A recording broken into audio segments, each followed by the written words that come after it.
Good morning. Welcome to the podcast, Beneath the Plates. I'm your host, Jared Elrod, and today is the first day of 2026. Today's a little different. I'm kind of like pent up in my office because I normally, I walk laps and I do it in the sanctuary of our church, and they're doing like a 24-hour start the year off with prayer, the first 24 hours. So they started at midnight. What time is it right now? It's 5:13. So they started 5 hours and 13 minutes ago, and they're in the sanctuary, and they're what they're doing kind of trumps what I normally do. So I'm in my office, and in my office is pretty tiny. So I'm kind of just pacing. So it's gonna be interesting. So might be a shorter episode today. We'll see. But I don't necessarily have a planned topic for today. I actually meant to record today's yesterday. But yeah, it is the first day of 2026. Now, I want to talk about this year a little bit about last year too. So last year was interesting. Last year, and I'm probably going to get a little more into maybe a little more into some of the religious side of stuff than I normally do, or the church side of stuff than I normally do on the podcast, just because I got to sum up the year and I pastor two churches. Oh, and I have some announcements too at the end. So last year, in hindsight, I don't know if I had an idea what the year would be like going into it, but in hindsight, the year has definitely was, I think the best way to describe it was a year of pruning. So we went to the year a few months before. I was at a minister's retreat, my wife and I were, and I went up to say hi to a pastor he was retired at this point, but he'd been a big influence in my life, and we'd attended his church for a little bit. He had a big church in Modesto, California, the House Modesto.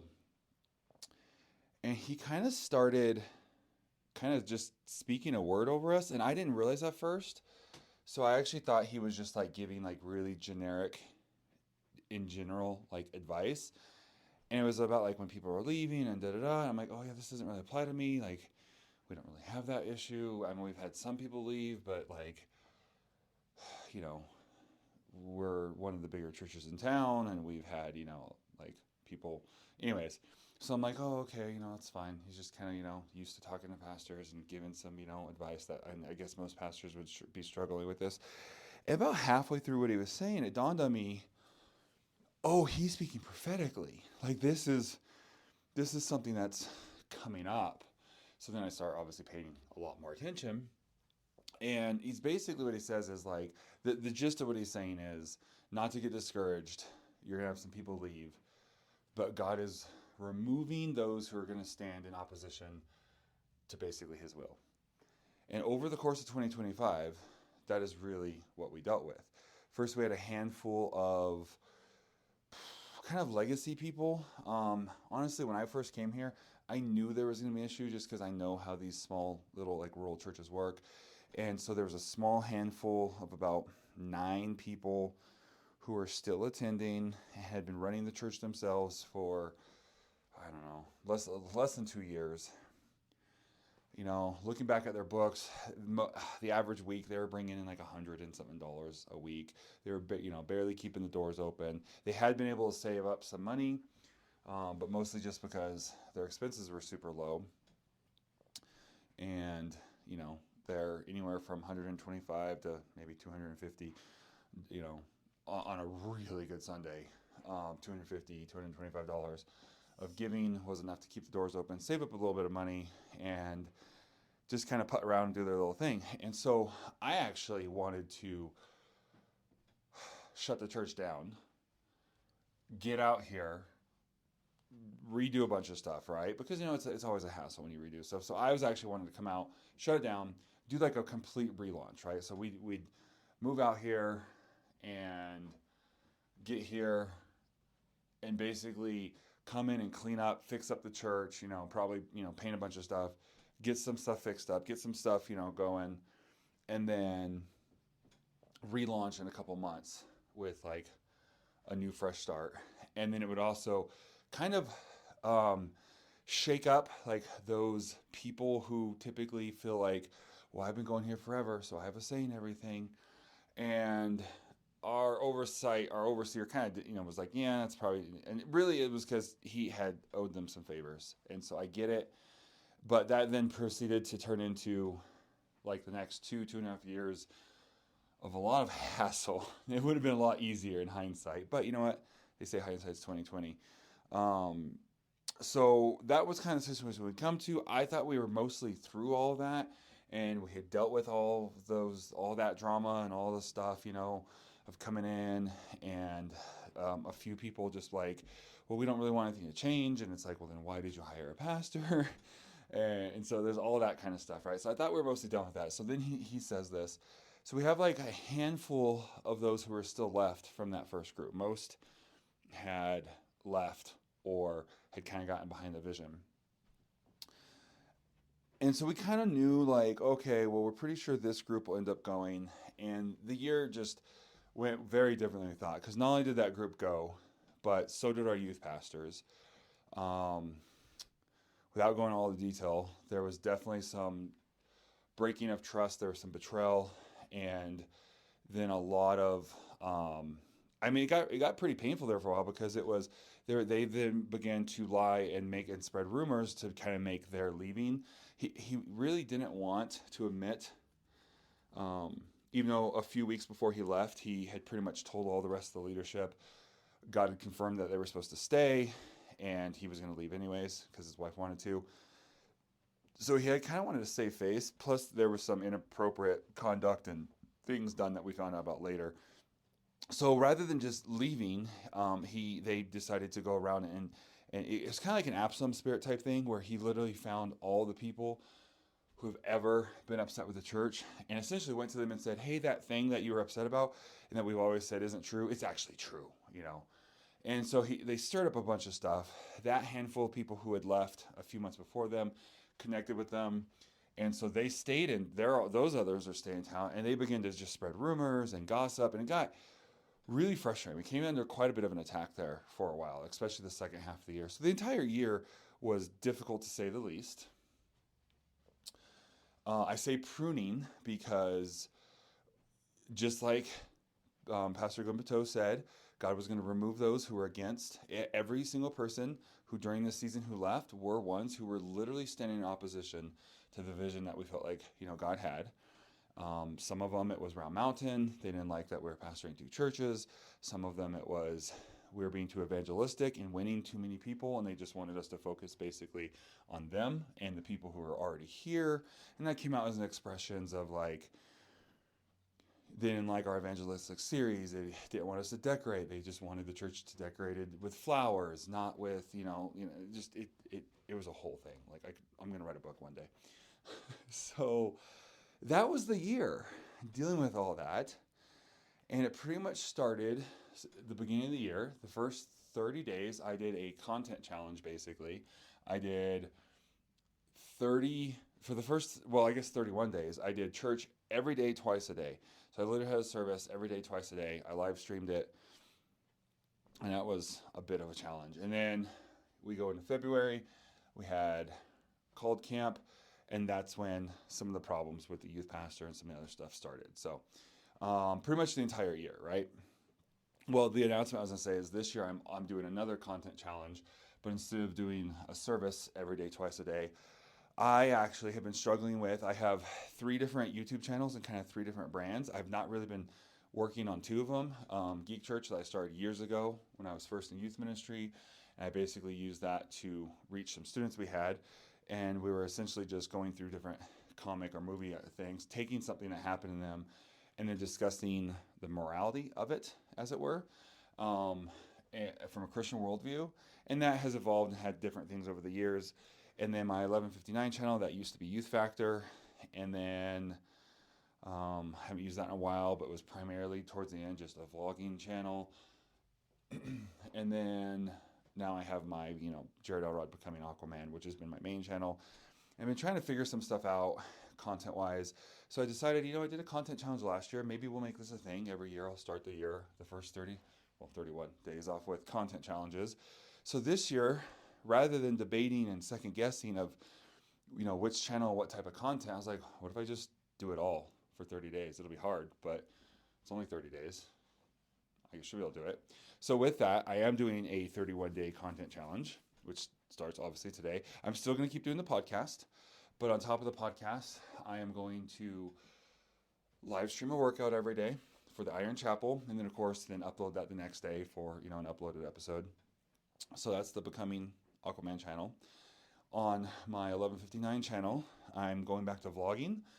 So I'm going to daily vlog for 31 days, and the focus is going to basically be on being a rural church pastor, 2 churches, 200 miles apart, 3-hour drive each way, basically.